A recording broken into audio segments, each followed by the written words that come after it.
Park Min-jae's hand comes up like a wall. "Miss, this area is restricted." Chantel Jefferson doesn't step back. She stands in the marble corridor of the Shilla Hotel's executive wing, heels planted firm against polished stone, a slim tablet pressed against the side of her structured blazer. Around her neck, a thin gold chain catches the light. Simple, deliberate, the only softness in her appearance. Behind Min-jae, frosted glass doors separate her from the private shareholders' meeting, from the men in tailored suits who decide fates over whiskey and handshakes, and from Kyungrae Soh, the 34-year-old CEO who has spent 3 years perfecting the art of smiling while his board tightens invisible chains around his throat. The charity gala in the main ballroom is all glittering distraction.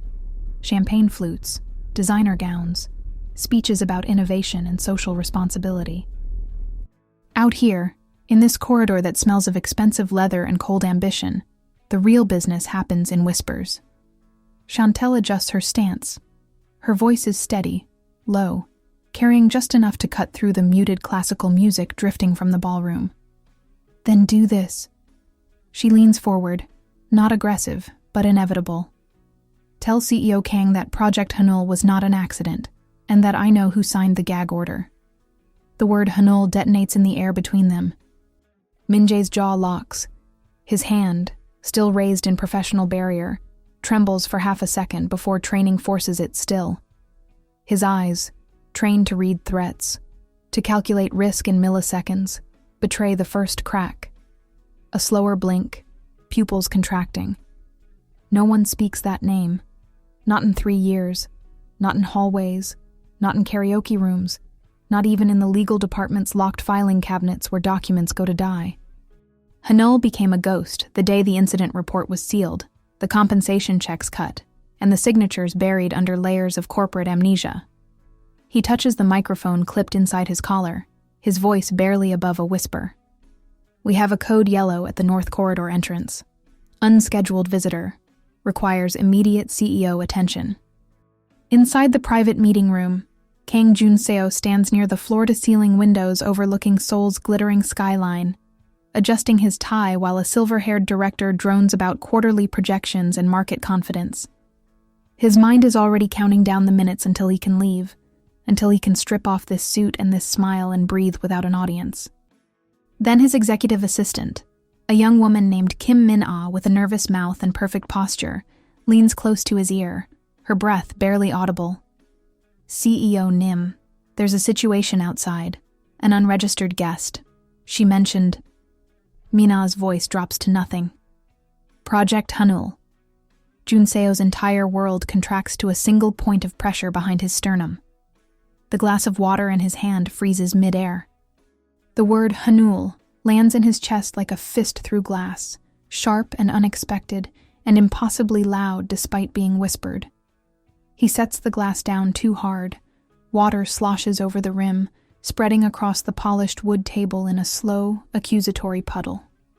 Across the table, Yoo Byung-chul, 62 years old, silver hair perfectly styled, smile perpetually kind, watches him with the patience of a man who has buried mistakes and built monuments on their graves. His reading glasses hang from his suit pocket, an affectation of wisdom. His wristwatch, antique and expensive, catches the light as he folds his hands. "Is there a problem, CEO Nim?" Yoo's tone is warm, almost paternal, but his eyes are calculating. Jun Seo doesn't answer immediately. He stands. The chair scrapes loudly against the floor, a screech of protest that cuts through the room's careful politeness. Every director's face turns toward him, a dozen pairs of eyes tracking his movement like surveillance cameras. Han Soo-jin, the CFO, tilts her head slightly. Her shoulder-length black hair is perfect. Her thin-rimmed glasses reflect the overhead lights, and her silver fountain pen, always in her hand, always moving, pauses mid-note. She exchanges a glance with Yoo, a communication that needs no words. "CEO Nim, the quarterly review," a junior director ventures. "It can wait." Jun Seo cuts him off, his voice ice wrapped in silk. "This cannot." He doesn't ask for permission. He walks to the door, and the weight of their stares presses against his back like physical hands trying to hold him in place. Outside, Min-jae is still blocking Chantel when the frosted glass door opens and Kang Jun-seo steps through. For 3 seconds, no one moves. Chantel meets his gaze directly. His eyes are dark, sharp, exhausted in a way that expensive suits and perfect grooming can't hide. This is a man who has learned to wear power like armor, but hasn't figured out how to breathe inside it. His jaw is tight, his shoulders held with the kind of tension that comes from years of being watched, judged, measured against impossible standards. "Who are you?"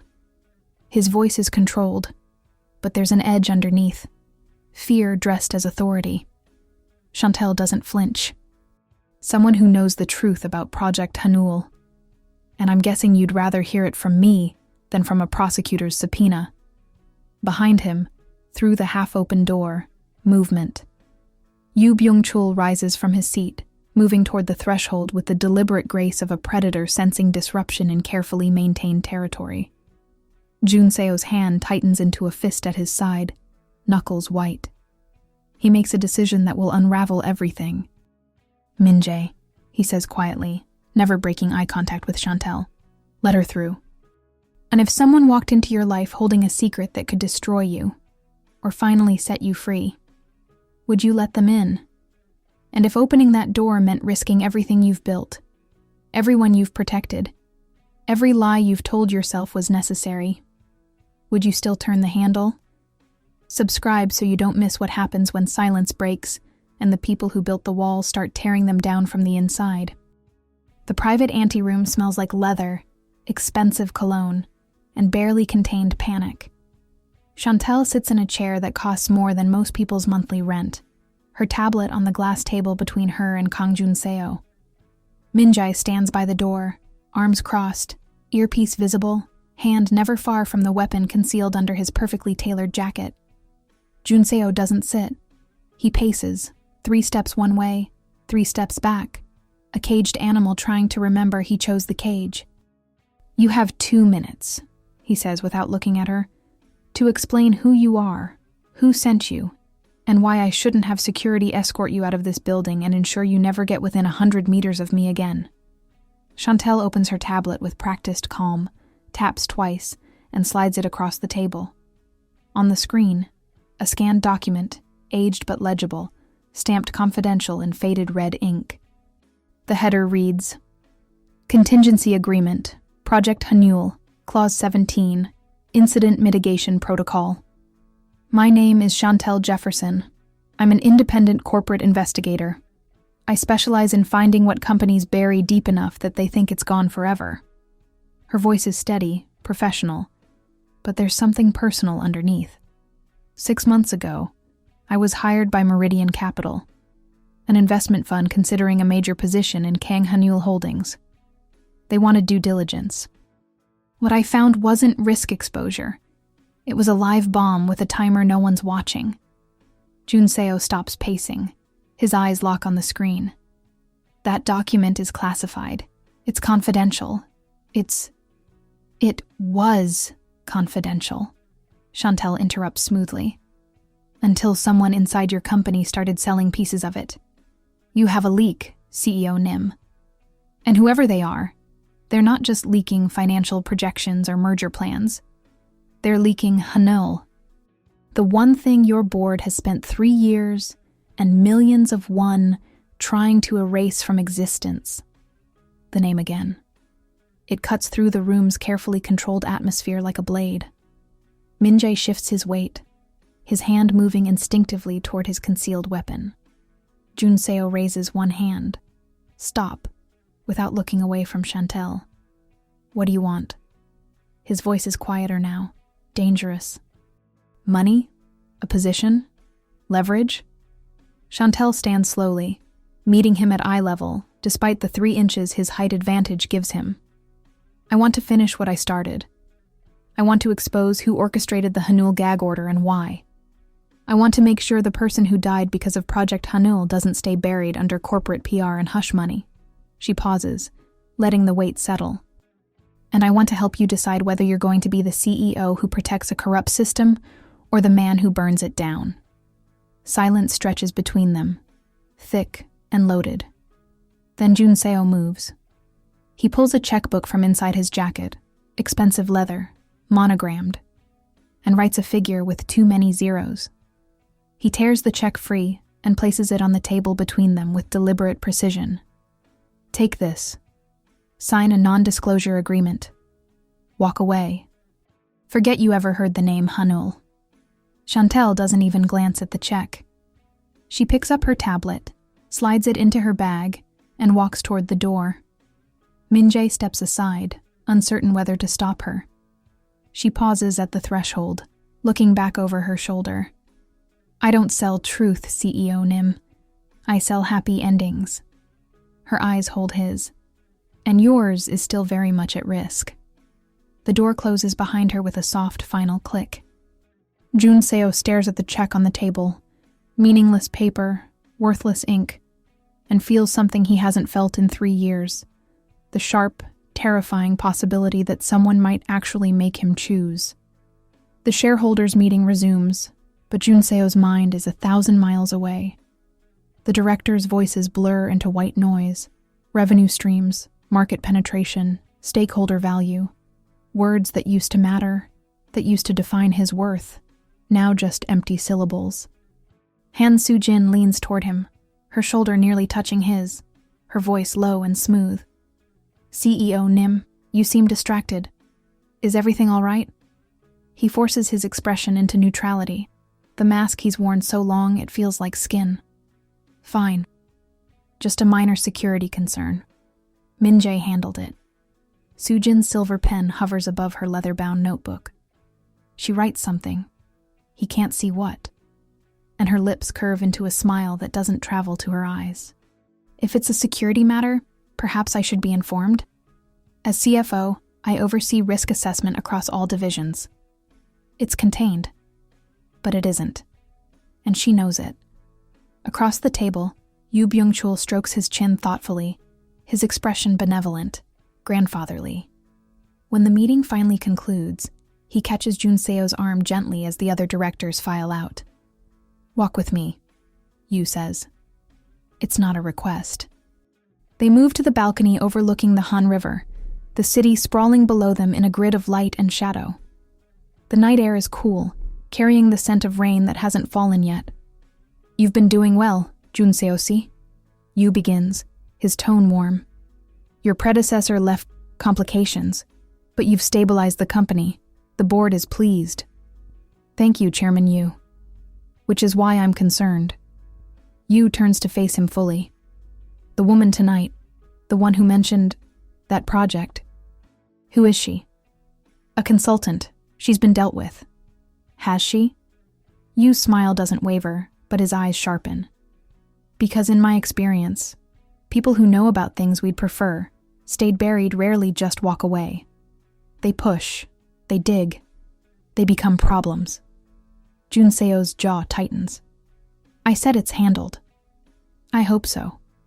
Yoo pats his shoulder, the gesture almost affectionate. We've invested a great deal in you, Jun Seo-si. Your success is our success. But the board expects loyalty, discretion, the ability to make difficult decisions when necessary. The unspoken threat hangs in the air between them, heavy and unmistakable. I understand, Chairman. Good. Yoo's smile returns to full warmth. Now let's return to the gala. It wouldn't do for the CEO to miss his own charity event. Jun Seo doesn't return to the gala. He tells Min-jae to make excuses, fatigue, early morning meetings, and leaves through the service entrance, away from cameras and questions. His driver takes him not to his penthouse in Gangnam, but to an all-night cafe in Hongdae, the kind of place where university students and insomniacs gather under warm lights and the hiss of espresso machines. He orders an Americano and sits in the corner, loosening his tie for the first time all night. His phone buzzes. Min-jae. Background check on Chantel Jefferson is complete. Sending file now. Jun Seo opens the encrypted document. Photographs, employment history, financial records. 30 years old. Born in Chicago, raised in Atlanta. Degrees in forensic accounting and criminal justice.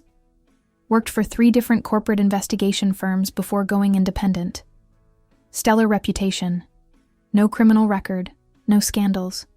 Almost too clean. He scrolls further, and then he sees it. 5 years ago, a notation. Associated with Gregory Chen, Executive Vice President, Zenith Manufacturing. Relationship, personal professional. Status, deceased. Junseo's blood turns cold. He taps the link. An article from a business journal, dated 5 years prior. Zenith Manufacturing Executive dies in factory fire. Investigation pending.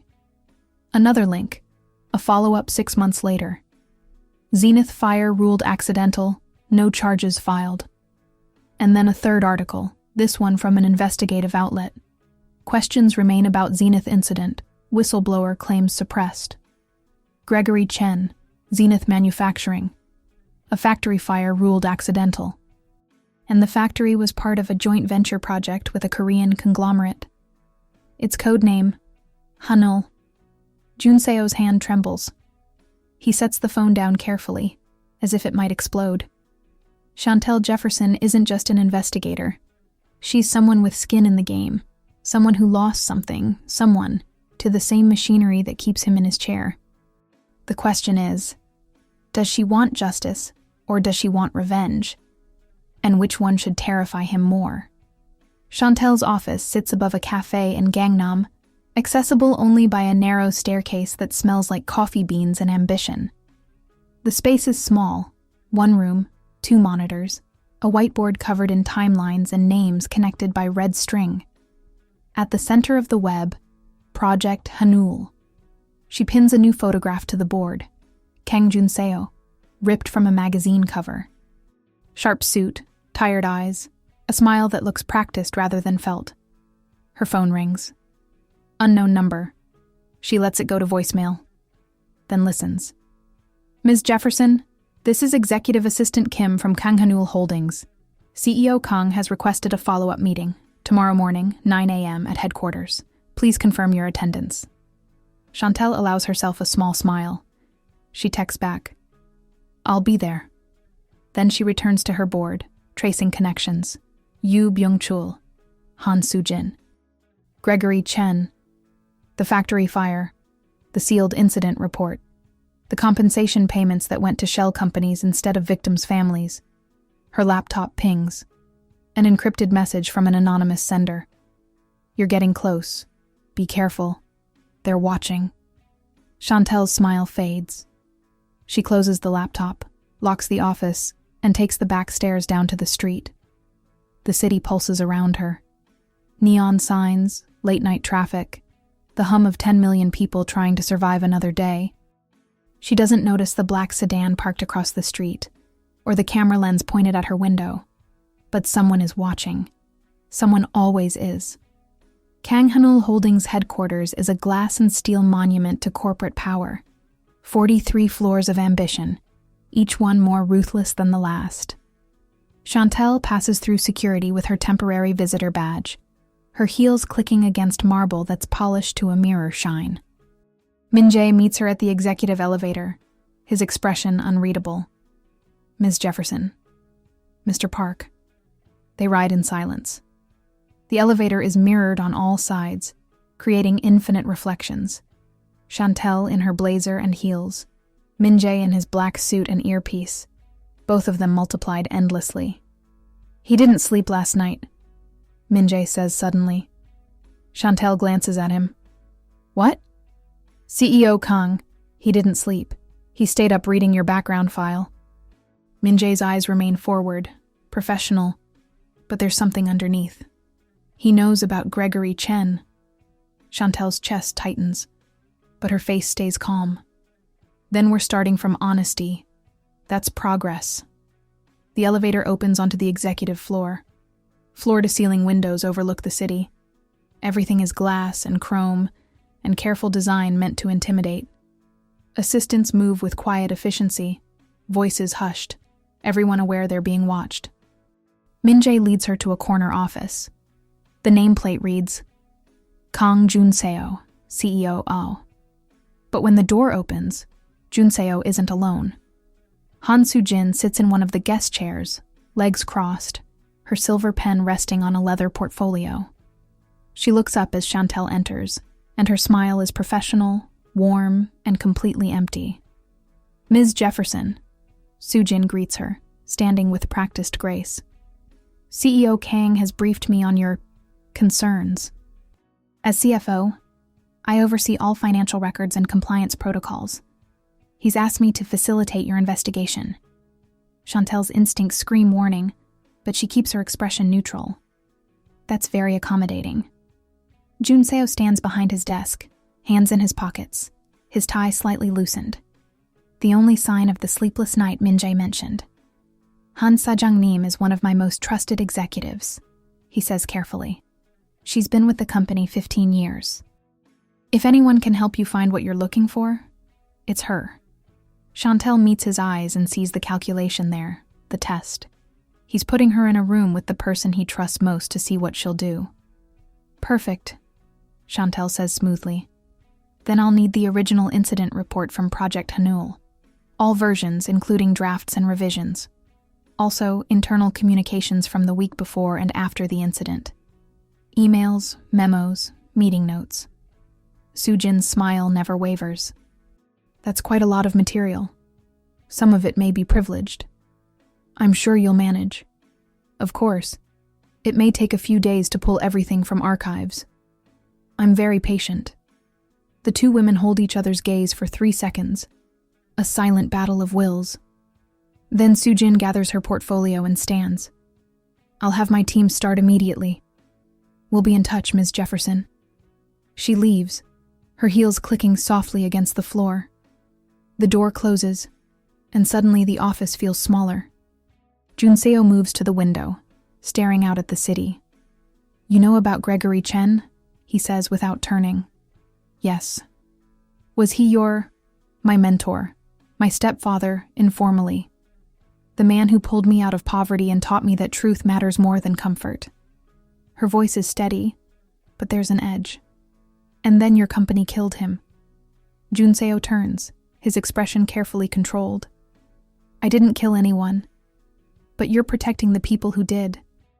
Silence stretches between them, sharp and accusatory. "I'm trying to find out what really happened," Junseo says finally. "That's why you're here." "No," Chantel corrects him. "I'm here because you're afraid.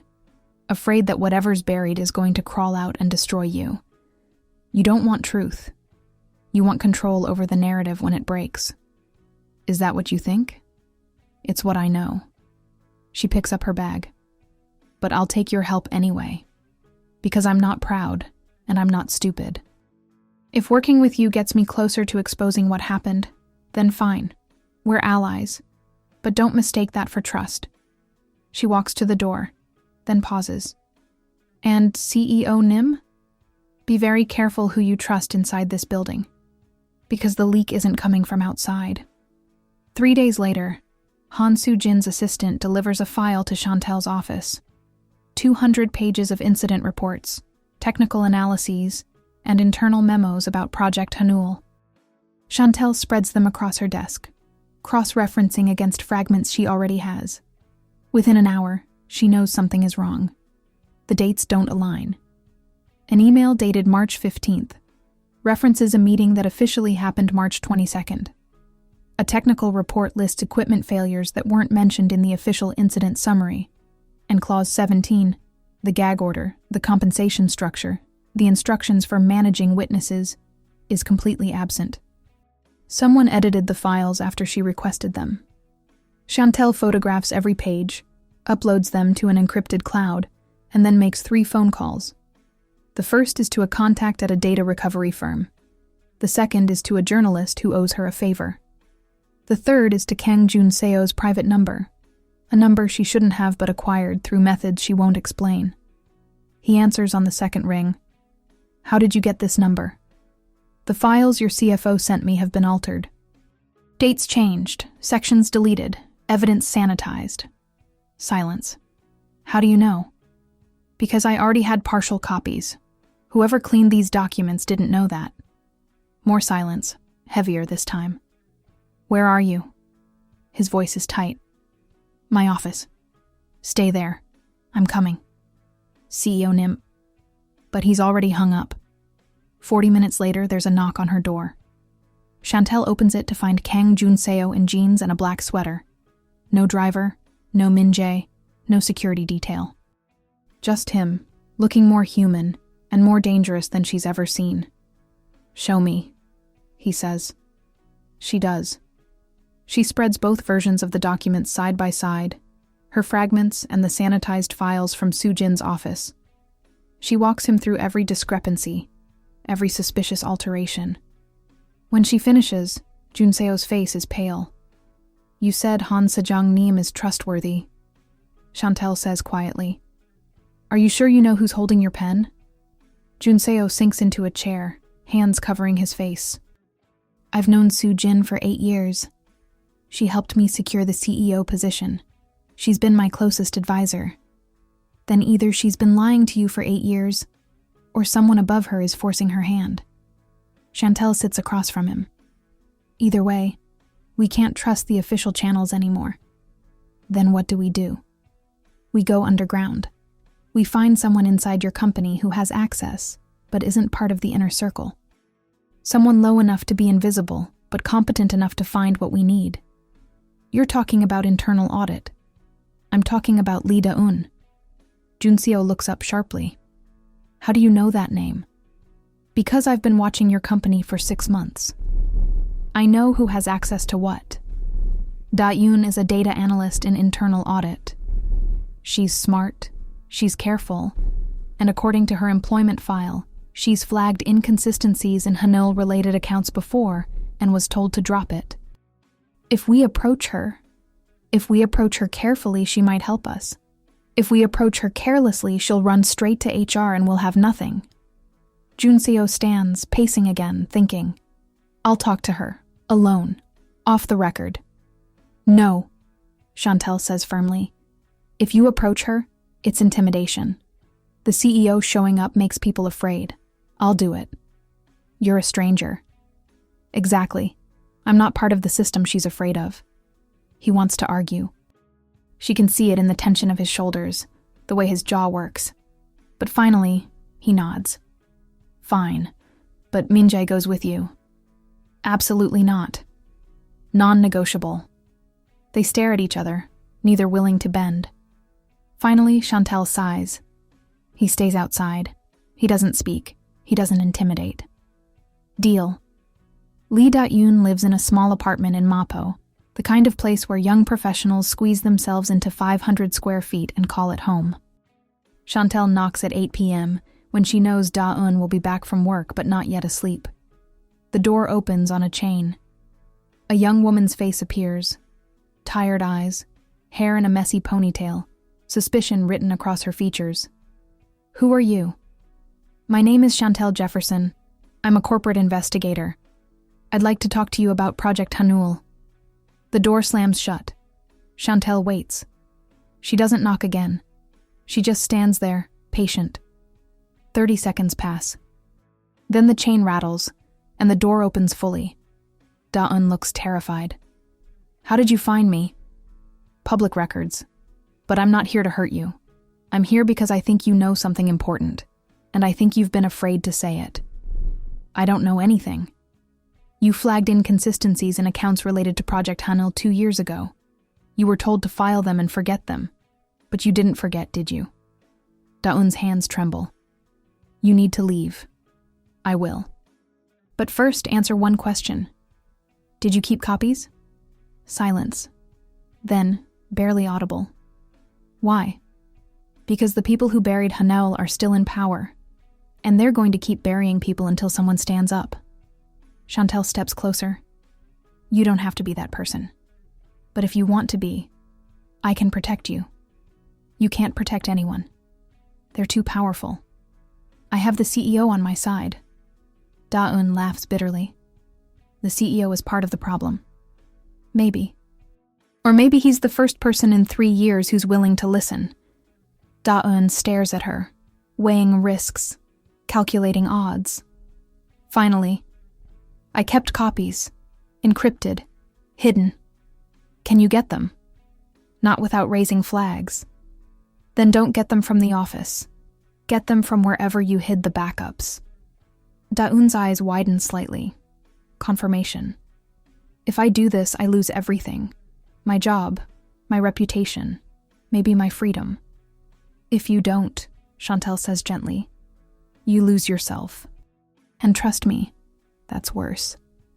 Daeun agrees to meet them, Chantel, Junseo, and Min-jae, in a neutral location, a noraebang in Itaewon, the kind of place where privacy rooms muffle sound and no one asks questions. She arrives carrying a small backpack, her hands shaking. Min-jae sweeps the room for bugs first, then stands guard outside. Inside, the 4 walls are soundproofed, decorated with outdated posters of K-pop groups. This is insane, Daeun whispers. If they find out, they won't, Junseo says. His presence seems to calm her slightly. The CEO, in person, treating her like an equal. Show us what you have, Chantel says gently. Daeun pulls a small external drive from her bag. 3 years ago, I was assigned to audit transfers related to closed projects. I found payment discrepancies, money going to shell companies, invoices for services never rendered. When I flagged them, my supervisor told me they were resolved legacy issues, and to mark them as cleared. But you didn't. I cleared them in the system, but I kept copies, because the amounts were too large and the destinations were too suspicious. She plugs the drive into Chantel's laptop. Then I found this. A folder opens. Project Hanul, Internal Communications. Inside, dozens of email threads, meeting minutes, audio files. Chantel clicks one at random. A recording plays, voices in Korean, formal, tense. The situation at the Hanul site is becoming unmanageable. Gregory Chen is threatening to file a formal complaint with regulatory authorities. Then we remove him from the equation. You mean reassign him? I mean we remove him, permanently. The room goes silent. Junseo's face drains of color. Whose voices are those? Daeun swallows hard. The first voice is Han Soo-jin. The second is Yoo Byung-chul. They leave the noraebang separately, at 10-minute intervals. Daeun first, clutching her backpack. Then Chantel. Min-jae stays with Junseo, who sits in the empty room long after the others have gone, the recording still playing on loop in his mind. We remove him, permanently. Han Soo-jin, his mentor, his advisor, the woman who taught him how to navigate board politics. And Yoo Byung-chul, the chairman who placed him in the CEO seat. They didn't just cover up an accident. They ordered a murder. Min-jae finally speaks. CEO Nim, we should go. Junseo doesn't move. Did you know? Know what? About Hanul. About what really happened. Min-jae's silence is answer enough. Tell me, Junseo orders, his voice flat. Min-jae sits down heavily. 3 years ago, I was head of on-site security for the Hanul facility. 2 days before the fire, I received orders from Hansa Jangnim's office to pull my team for routine system maintenance. I questioned it. She told me it came from the top, so I followed orders. And Gregory Chen died because no one was there to stop the fire, or to stop whoever said it. The words hang in the air, damning and irreversible. Junseo stands abruptly. Take me home. CEO Nim, now. They drive through Seoul in silence. When they reach Junseo's penthouse, Min-jae walks him to the door. What are you going to do? Min-jae asks. I don't know yet. Be careful. If they suspect you know. I know. Inside, Junseo pours whiskey he doesn't drink and stands at the window overlooking the Han River. The city glitters below, indifferent and eternal. He thinks about the chair he fought so hard to win, the respect he's earned, the empire he's supposed to protect. And he thinks about Gregory Chen, dying in flames because he tried to do the right thing. His phone buzzes. A text from Chantel. I know you're not sleeping either. Meet me tomorrow. We We need to talk. He texts back.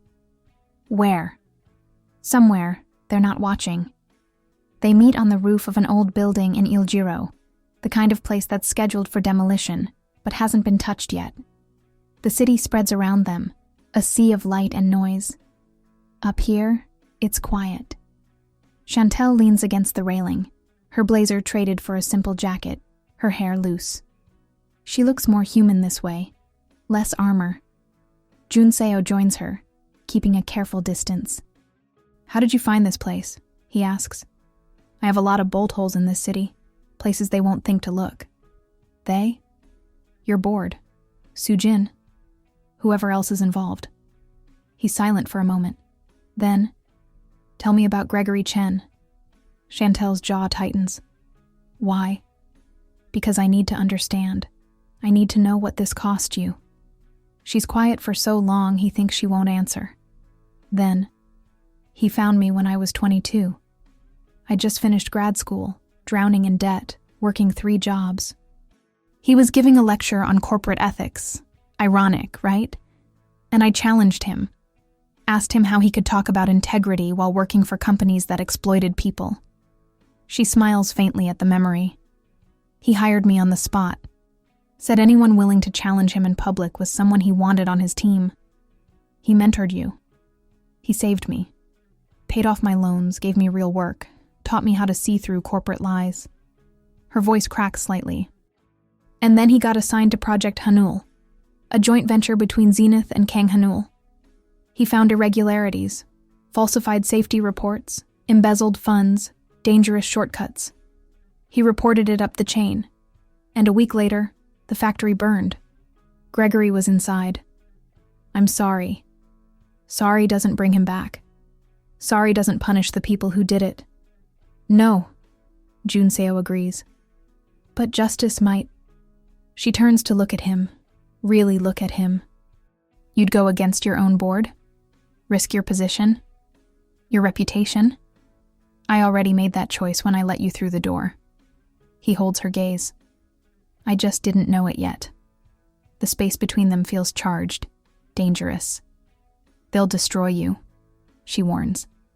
Then let them try. Then 2 days later, the first headline drops.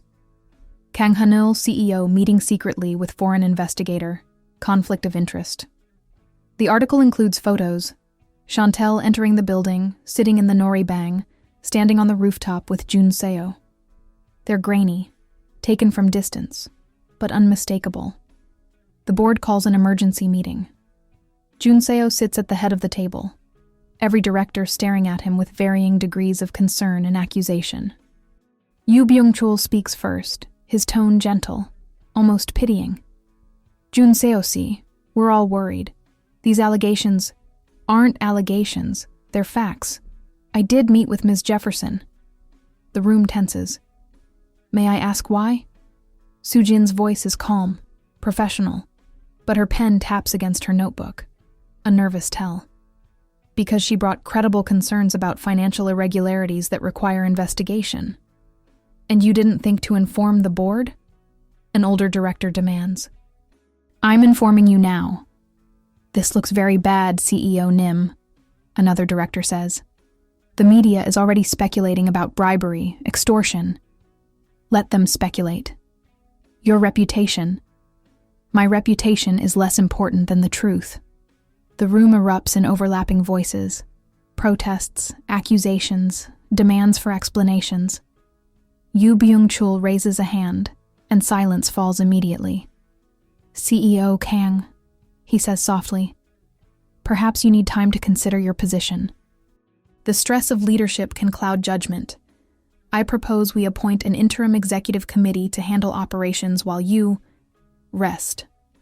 It's not a suggestion. It's a coup, dressed in kind words. Junseo stands slowly. With respect, Chairman Yoo, I don't need rest. I need honesty. And if this board can't provide that, then maybe we need a different board. He walks out before anyone can respond. Outside, Minjae is waiting. That was either very brave or very stupid, Minjae observes. Probably both. What now? Now we go on offense. Han Soo-jin requests a private meeting with Kyungrae Soh. They meet in her office, not his. A power play, subtle, but deliberate. You're making mistakes, Kyungrae Soh, she begins, sitting behind her desk, her silver pen spinning between her fingers. Mistakes that could cost you everything. Or maybe I'm finally making the right choices. By trusting a stranger with an agenda. By embarrassing the board in front of... The board embarrassed itself. Soo-jin sets the pen down carefully. I've protected you for 3 years. I've guided you through hostile takeover attempts, shareholder rebellions, media crises. I've been loyal. Were you loyal when you ordered Gregory Chen's death? The air between them freezes. Soo-jin's expression doesn't change, but something flickers behind her glasses. Calculation, fear, rage. I don't know what you're talking about. Yes, you do. I have recordings. I have financial records. I have witness testimony. He leans forward. I know about Hanul. All of it. For 5 seconds, Soo-jin doesn't move.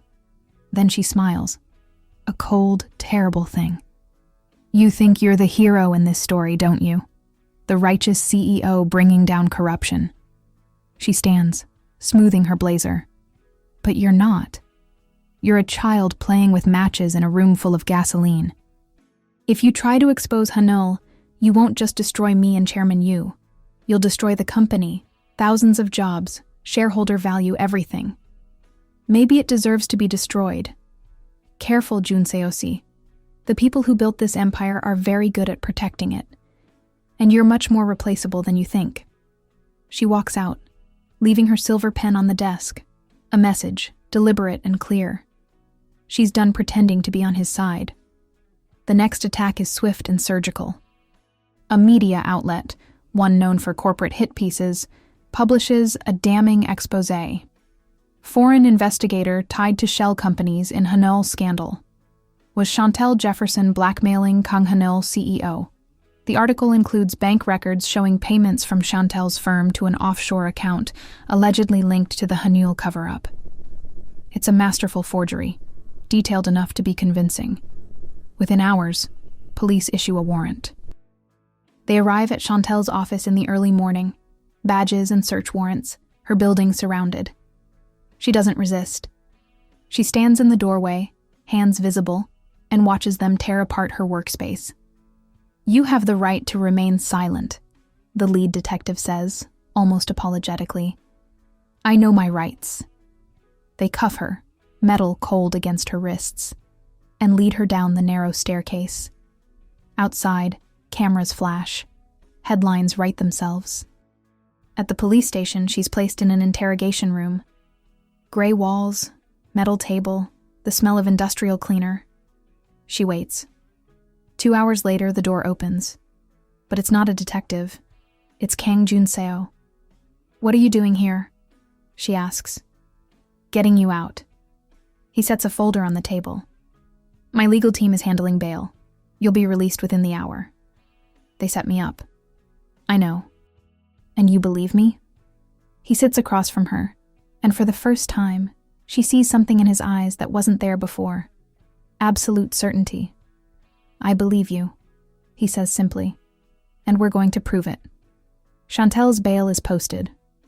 She walks out of the police station into pouring rain. No umbrella, no jacket, just the clothes she was arrested in. Kyungrae Soh is waiting. He holds a black umbrella, Minjae's actually, and steps forward to share it with her. Come on, he says. Let's get out of here. They walk in silence through rain-soaked streets, past late-night convenience stores and empty bus stops. Finally, Chantal speaks. They're going to destroy me. My reputation, my business, everything. Not if we move first. How? We go public. All of it. The recordings, the documents, everything Daeun found. That'll bring down the entire company. Maybe that's what needs to happen. She stops walking, turns to face him. Rain streams down her face, her hair plastered to her skin. You'll lose everything. I already told you, I don't care.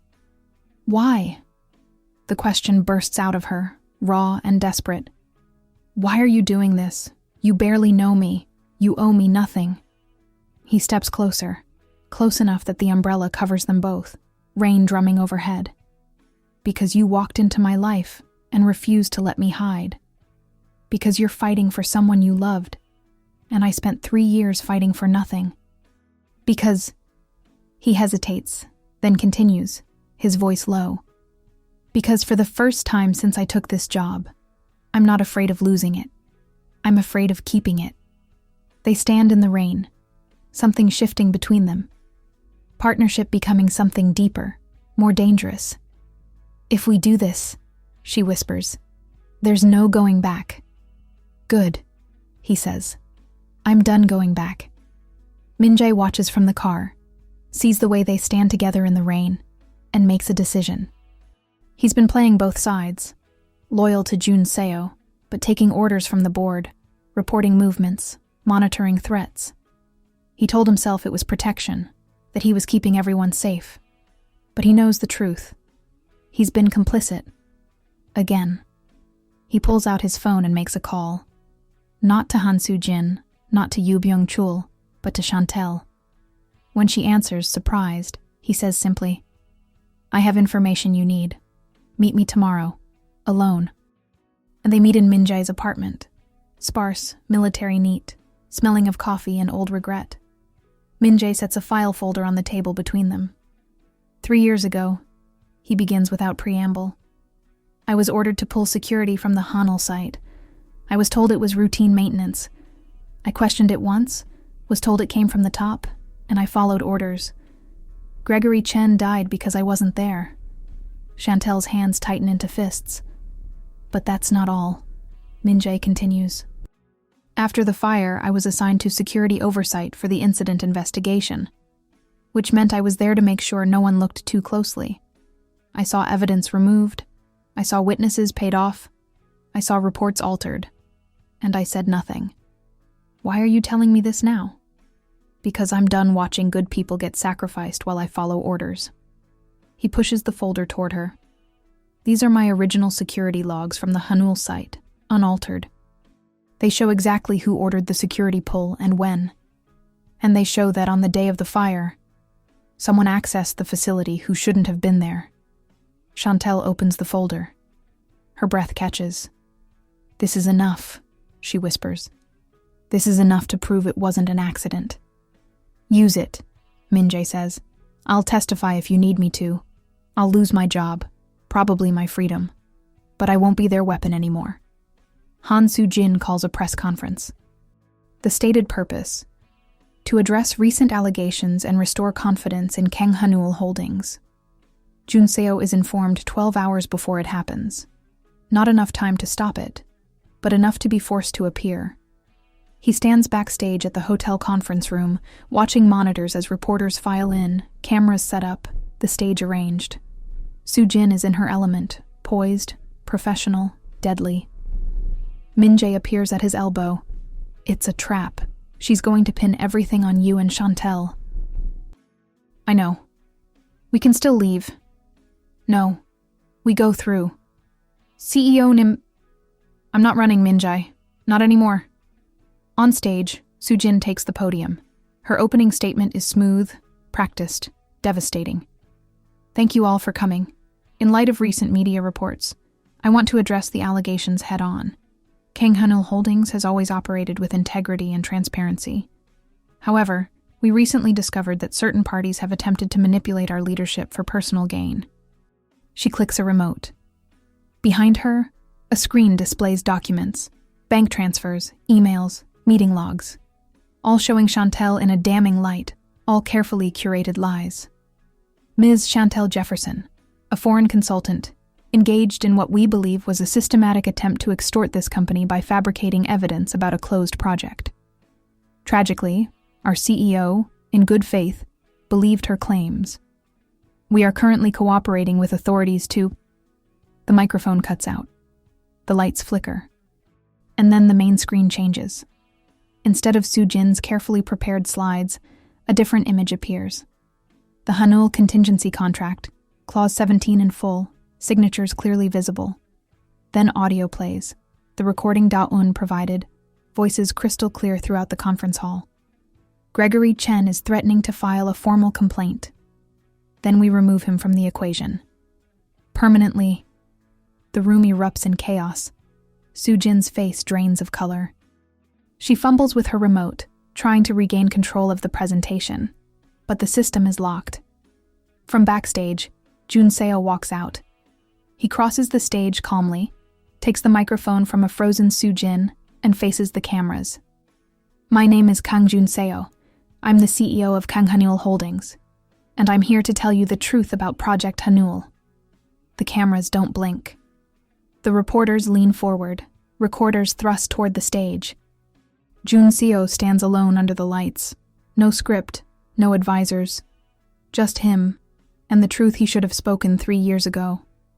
3 years ago, a man named Gregory Chen died in a factory fire. The official report called it an accident. It was not. Gregory Chen was murdered because he discovered financial irregularities and safety violations in Project Hanul, a joint venture between Kanghanul Holdings and international partners. When he threatened to report these violations, executives within this company ordered his silence. When money didn't work, they ordered his death. The room is dead silent. I didn't know this when I became CEO, but I knew there were questions. I knew the incident report felt incomplete. I knew families received settlements that seemed designed to buy silence, and I chose not to ask. I chose comfort over truth. I chose my position over justice. I was complicit through cowardice. Behind him, Soo-jin starts to walk off stage. Security guards, not Min-jae's team, but hired by Chantel, block her exit. Kyungrae continues, but ignorance is not innocence, and silence is not neutrality.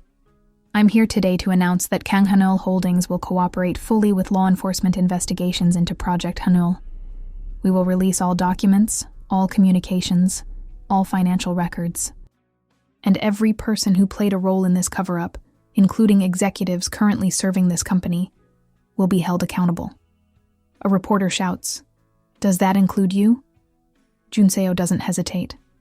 Yes.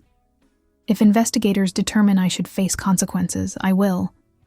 My priority is not protecting myself. It's making sure this never happens again. Another reporter. What about Han Soo-jin? Is she involved? Kyungrae turns to look at her.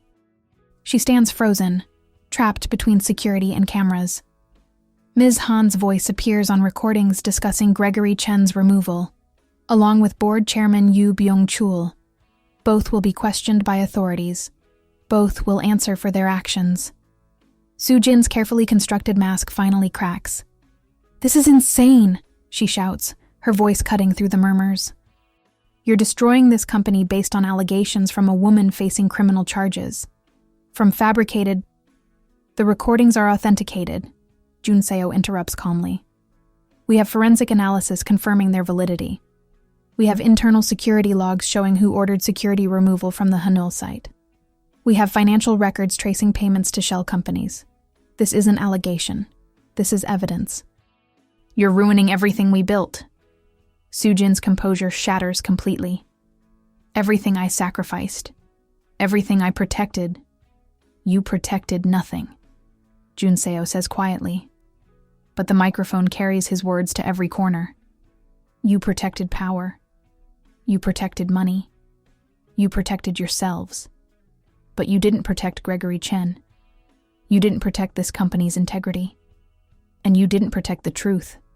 Soo-jin lunges toward him, but security holds her back. Her carefully styled hair falls loose, her glasses askew, the silver pen she always carries clattering to the stage floor. A final symbolic fall. "This press conference is over," Kyungrae says. "All further questions should be directed to law enforcement. Thank you." He walks off stage, past Soo-jin, past the chaos erupting in the conference hall, into the wings where Chantel and Min-jae wait. "That was either the bravest thing I've ever seen," Chantel says, her voice thick with emotion, "or the most insane." "Probably both," Kyungrae replies, his hands shaking now that the adrenaline is fading. Min-jae touches his earpiece. We need to move. Police are on their way to take Soo-jin and others into custody. This building is going to be a circus in about 3 minutes. Then let's go, Chantel says. They exit through a service corridor, down a freight elevator, out into an alley where rain still falls in sheets. A car waits. Not Jun Seo's company vehicle, but an unmarked sedan Min Jae arranged. They drive in silence through Seoul's rain-slicked streets, past glowing convenience stores and shuttered offices, until they reach a safe house Min Jae keeps in Seongsu-dong. Inside, they finally breathe. The safe house is small. 1 bedroom, a couch, a kitchen that's barely used. Min Jae makes coffee while Chantel and Jun Seo sit at the small table, the weight of what just happened settling over them like fog. Your phone is going to explode in about 30 seconds, Chantel observes. Board members, lawyers, shareholders. As if on cue, Jun Seo's phone begins vibrating. He glances at the screen. 17 missed calls, 43 texts, and powers it off completely. Let them wait. Min Jae sets 3 mugs on the table. You know what you just did, right? You didn't just expose Soo-jin and you. You exposed the entire system. Every company that does business with Kang Han-ul, every politician who took donations, every media outlet that ran friendly stories. They're all scrambling right now. Good, Jun Seo says simply. Let them scramble. Chantel wraps her hands around the warm mug, staring into the dark liquid. Gregory would have liked you, she says quietly. He always said the system didn't need reformers from the outside. It needed someone on the inside brave enough to burn their own house down. I'm not brave, Jun Seo says. I'm terrified. Bravery isn't the absence of fear. It's acting despite it. They sit in silence, drinking coffee that's too strong, listening to rain hammer the windows. What happens now? Min Jae asks. Now we wait, Chantel says. The prosecutors will move fast. They have to, with this much public attention. Soo-jin and you will lawyer up, try to cut deals, point fingers at each other. It'll get ugly. It's already ugly, Jun Seo mutters. It's going to get worse before it gets better. She meets his eyes. The board will try to remove you. Shareholders will sue. Your reputation. I know. He sets down his mug with finality. I knew the cost when I walked on that stage. I'm prepared to pay it. Are you? Chantel challenges. Because losing the CEO position is one thing. Facing criminal charges is another. They might try to paint you as complicit, as knowing more than you did. Then I'll fight it. With lawyers, with evidence, with testimony. But I won't run, and I won't recant. She studies him. This man who walked into her life as an adversary and became something else entirely. Something she didn't expect and isn't sure how to name. Okay, she says softly. Then we fight together. Min Jae clears his throat. I should mention, I've already been contacted by prosecutors. They want my testimony about the security orders, the evidence I saw removed. I'm cooperating fully. You'll lose your license, Jun Seo says, concerned. Maybe. Or maybe the justice system will recognize the difference between following corrupt orders and refusing to cover them up afterward. Either way, I'm done being their weapon. The 3 of them sit in the small kitchen, an unlikely alliance forged in crisis. A disgraced CEO, a grieving investigator, and a bodyguard who finally chose the right side. Outside, Seoul continues its endless rhythm, indifferent to their small rebellion. But somewhere in the city, in police stations and law offices and newspaper headquarters, the machinery of justice begins its slow, inexorable turn. 3 days later, Kang Han-il Holdings Board convenes an emergency meeting. Jun Seo is summoned, not invited, summoned, to appear before them. He arrives in a dark suit, no tie, his expression calm. Min Jae accompanies him to the door but can't enter. Board meetings are strictly confidential. Good luck, CEO Nim, Min Jae says quietly. I don't need luck. I need them to do the right thing. And if they won't, then I need them to show their true colors. Inside the boardroom, the atmosphere is glacial. Yoo Byung-chul's seat sits empty. He's already under house arrest, awaiting formal charges. Han Soo-jin's nameplate has been removed, but the remaining directors fill the room with barely contained fury. "Sit," commands Director Park, a steel magnate in his 60s who's been on the board since Jun Seo was in university. Jun Seo remains standing. "CEO Kang," Director Park continues, his voice hard, "your actions at the press conference have caused irreparable harm to this company. Stock prices have fallen 42%. 3 major partners have suspended contracts. We're facing 17 lawsuits from shareholders. 17.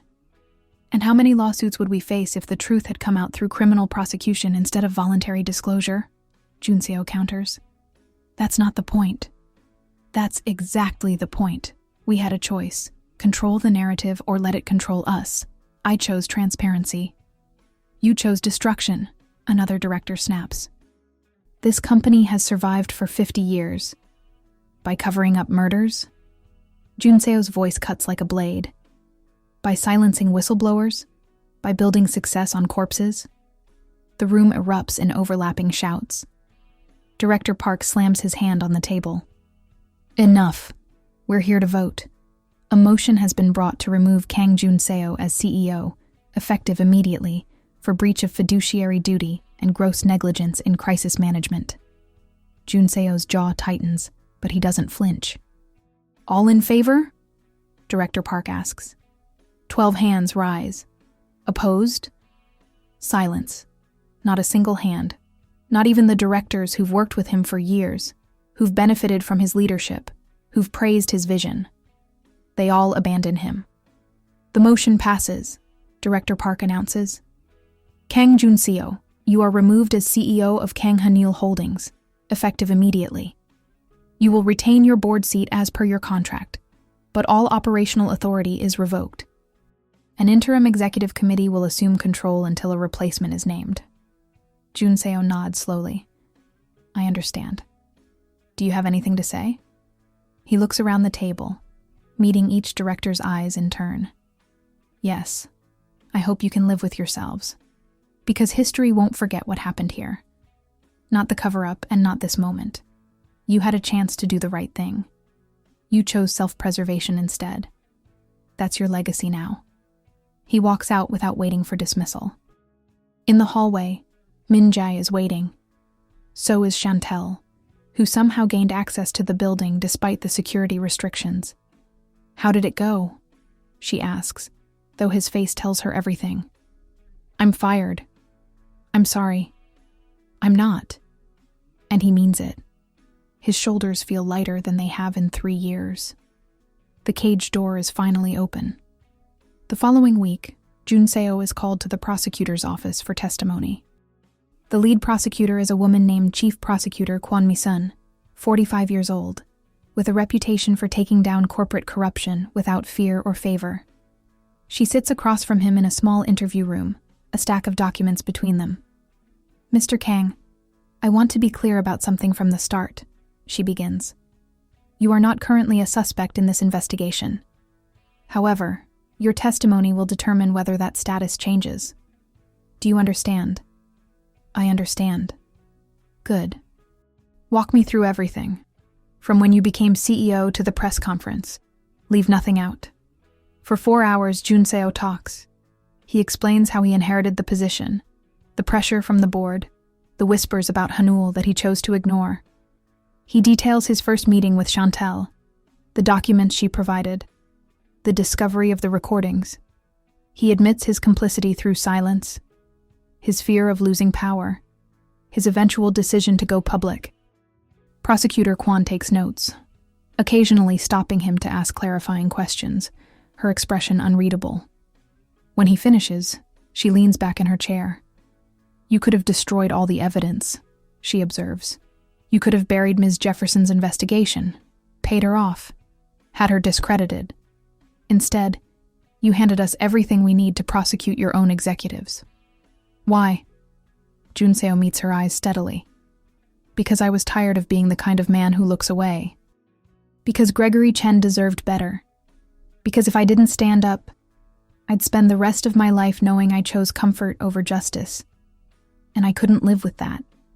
Prosecutor Kwan studies him for a long moment. Then she nods. I believe you. And for what it's worth, what you did took courage. Stupid courage, maybe, but courage nonetheless. She closes her notebook. We'll be in touch if we need additional testimony. You're free to go. That's it. For now. Han Soo-jin and Yoo Byung-chul are facing charges of conspiracy to commit murder, obstruction of justice, embezzlement, and about 15 other counts. Their trials will be public and messy. You'll likely be called as a witness. I'll be there. Outside, Chantel waits in the corridor. She stands when she sees him, searching his face. Are you okay? Yeah, I think I am. They walk out together into autumn sunlight, the city bustling around them, indifferent and alive. Buy you dinner, he offers. She smiles, a real smile, the first he's seen in weeks. You're unemployed. I should buy you dinner. I'm unemployed, not broke. Not yet, anyway.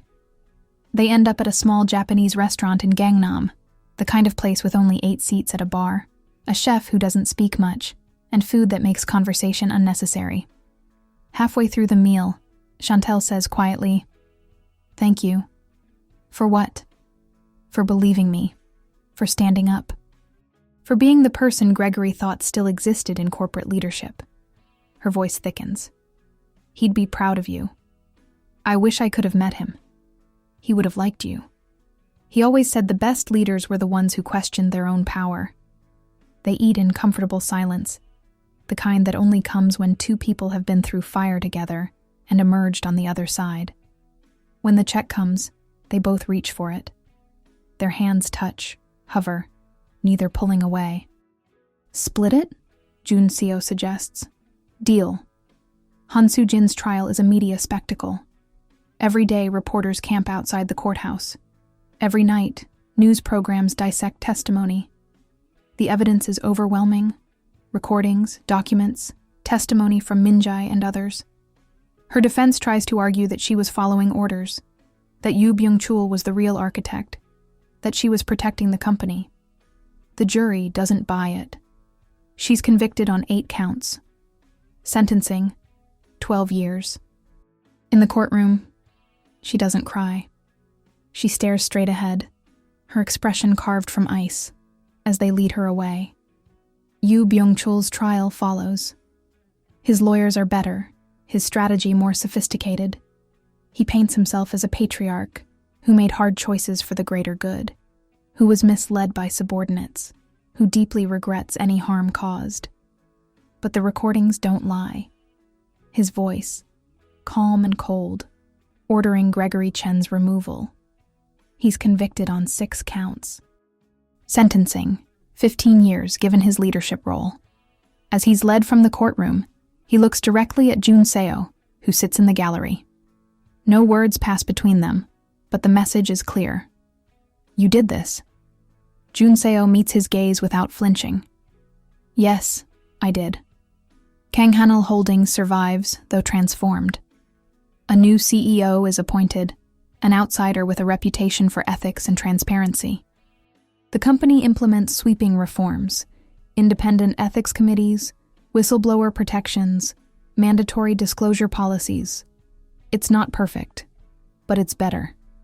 Jun Seo remains on the board as a non-executive director, using his position to push for continued change. He also starts consulting with other companies facing governance crises, helping them navigate reform without collapse. Chantel's firm grows. She hires 3 new investigators, including Lee Da-eun, whose testimony was crucial in the trials. Da-eun proves to be brilliant at data analysis, fearless in pursuit of truth, and grateful for the second chance. Min-jae joins the firm as head of security and field operations.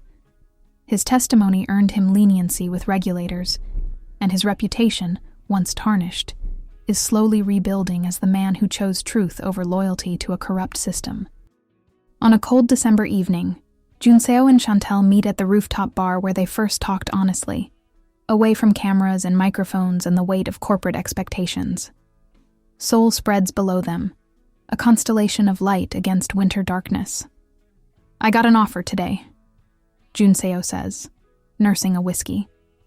"Tech startup in Singapore, CEO position, clean slate, new industry, no baggage." Chantel's chest tightens, though she tries to hide it. "Are you taking it?" "I don't know. It's a good offer. It's everything I thought I wanted 3 years ago. Power, prestige, a chance to rebuild my reputation. But..." He turns to look at her, and in his eyes she sees the answer before he speaks. "But I'd be leaving what actually matters. The work we're doing here, the changes we're pushing for. You." Her breath catches. "Kyungrae Soh, I love you," he says simply. "I don't know when it happened. Maybe that first night in the rain, maybe when you refused my bribe, maybe when you looked at me and saw someone worth believing in. But I do. And I don't want to run away to Singapore or anywhere else. I want to stay here and fight and build something that matters. With you." Chantel sets down her glass carefully, her hands trembling. "You're absolutely sure?" "Because I'm difficult. I'm stubborn. I don't compromise on principles. I don't play corporate politics well. And I will never be the kind of partner who smiles quietly while you make decisions I disagree with." "I know," he says, a smile tugging at his lips. "That's why I love you." She stands, crosses the small space between them, and kisses him. It's not their first kiss. That happened 2 months ago, after a late night working on a case, exhaustion lowering defenses. But it feels like a beginning. Like the start of something built on truth instead of convenience, on choice instead of obligation. When they break apart, she rests her forehead against his. "I love you too," she whispers. "Even though you're impulsive and idealistic, and you gave up a CEO position because you couldn't live with yourself. Especially because of that? Maybe." They stand together as the city glitters below. Two people who burned down the world they knew to build something better from the ashes. A year after the press conference that changed everything, Chantel speaks at a university about corporate ethics and investigative work. The auditorium is packed. Students, professors, journalists, activists. "People ask me if it was worth it," she says from the podium, her voice steady and clear. "Risking my career, my reputation, my safety." And the answer is yes. Not because I'm a hero, I'm not. I'm just someone who couldn't live with silence, because silence has a cost too. And I refuse to pay it. In the back row, Kyungrae Soh watches, arms crossed, a slight smile on his face. Beside him sits Min-jae, no longer in a suit and earpiece, but in casual clothes, looking more relaxed than Kyungrae Soh has ever seen him. "She's good at this," Min-jae observes. "She's good at everything." "You're biased." "Absolutely." After the lecture, they wait outside while Chantel talks with students who line up to ask questions, to share their own stories of facing ethical dilemmas in internships and first jobs. She listens to each one, offers advice, encouragement. When the crowd finally disperses, she joins them, tired but energized. "How was I?" she asks. "Inspiring," Kyungrae Soh says, slipping his hand into hers. "As always." They walk to his car, not a company car anymore, just a normal sedan he bought himself, and drive through Seoul's early evening traffic. "Where are we going?" Chantel asks. "You'll see." He takes them to Uljiro, to the old building where they once stood on the roof and made promises in the dark. The building is still scheduled for demolition, but it hasn't happened yet. They climb the stairs, no elevator, half the lights broken, and emerge onto the roof. The city spreads around them, familiar and ever-changing. "Why are we here?" Chantel asks, though she's smiling. Kyungrae Soh turns to face her, taking both her hands. "Because this is where I realized I wanted to fight. This is where we became real partners. And this is where I want to ask you something." Her breath catches. Kyungrae Soh. He kneels, actually kneels, on the dirty rooftop with its cracked concrete and distant city noise, and pulls a small box from his jacket pocket. "Chantel Jefferson, You walked into my life and refused to let me hide. You forced me to be better, to be brave, to be honest. You saw something in me I'd forgotten existed, and I want to spend the rest of my life being worthy of that faith. Will you marry me? The ring is simple. A single stone, elegant, nothing ostentatious. Perfect. Chantel's eyes fill with tears. You're proposing on a rooftop scheduled for demolition? I'm proposing in the place where we chose each other. The rest is just geography. She laughs through tears, pulls him to his feet, and kisses him. Yes, she says against his lips. Yes, yes, absolutely yes. He slides the ring onto her finger, and they stand together as the sun sets over Seoul, painting the sky in shades of orange and pink and gold. We're going to have to figure out how to do this without it becoming a media circus, she says eventually. Let them talk. I'm done hiding. Done hiding, or done caring what people think? Both. She leans into him, his arm around her shoulders, and they watch the city transform from day to night. I'm keeping my name, she says. I wouldn't expect anything else. And I'm keeping my firm. Obviously. And I'm going to disagree with you. A lot. I'm counting on it. She tilts her head up to look at him. You're sure about this? About us? Because marriage to me means partnership. Real partnership. Not you making decisions and me following. I don't want you to follow, he says seriously. I want you beside me, challenging me, keeping me honest, making me better. Okay then. She kisses him again, softer this time. Let's build something that lasts. The wedding is small, close friends, chosen family, no media. They marry at a courthouse in the morning and celebrate at a private restaurant in the evening. Min-jae stands as Jun-seo's best man. Da-eun is Chantel's maid of honor. There are no elaborate speeches, no dramatic moments, just two people choosing each other, surrounded by the people who helped them survive. Afterward, life continues. Chantel's firm takes on bigger cases, expanding internationally. Jun-seo joins a corporate governance think tank, working to reform laws that enable cover-ups like Hanul. They buy a small apartment in Seongsu-dong, close to both their offices, filled with books and plants and morning light. They fight sometimes, about cases, about principles, about whose turn it is to cook dinner. But they always come back together, because they learned something on that rooftop in Iljiro.